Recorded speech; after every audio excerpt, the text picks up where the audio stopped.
আন্তর্জাতিক মুদ্রা তহবিল জানিয়েছে, বৈশ্বিক অনিশ্চয়তার কারণে বাংলাদেশের অর্থনীতিতে বহুমুখী চ্যালেঞ্জ আসছে। তবে মূল্যস্ফীতি সামান্য কমলেও তা এখনও লক্ষ্যমাত্রা অর্জন করতে পারেনি। মূল্যস্ফীতি এখনও উচ্চ পর্যায়ে রয়েছে।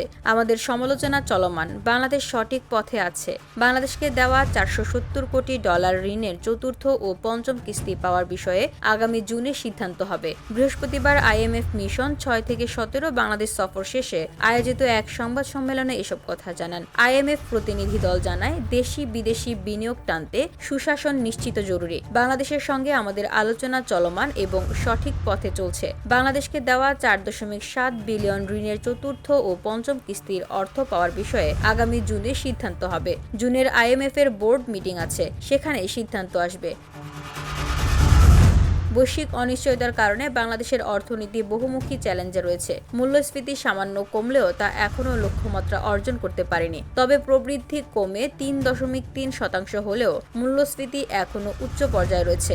রাজস্ব আদায়ে কর সংস্কার, বিনিময় হারে নমনীয়তা, বৈদেশিক মুদ্রার রিজার্ভ পুনর্গঠন ও ব্যাংক খাত সংস্কারে জোর দিয়েছে। তবে স্বচ্ছতা, সুশাসন ও বাংলাদেশ ব্যাংকের স্বাধীনতা বিনিয়োগ পরিবেশে ইতিবাচক ভূমিকা রাখবে।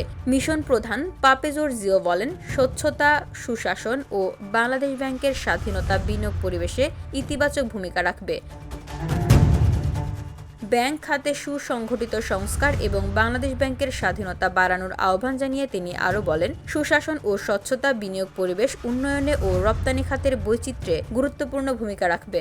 জলবায়ু সহনশীল অর্থনীতিতেও বিনিয়োগ বাড়ানোর তাগিদ দেন। আলোচনা আগামীতে ওয়াশিংটনে IMF ওয়ার্ল্ড ব্যাংক বৈঠকেও চলবে বলে জানান তিনি বলেন, বাংলাদেশের অর্থনীতি বর্তমানে বহুমুখী চ্যালেঞ্জের মুখোমুখি। 2025 অর্থবছরের প্রথমার্ধে GDP প্রবৃদ্ধি নেমে এসেছে 3.3%, যেখানে গত অর্থবছরে একই সময়ে প্রবৃদ্ধি ছিল 5.1%। মূল্যস্ফীতি কিছুটা কমে মার্চে দাঁড়িয়েছে 9.4%। তবে এটি এখনও বাংলাদেশ ব্যাংকের নির্ধারিত 5-6% লক্ষ্যমাত্রার বাইরে।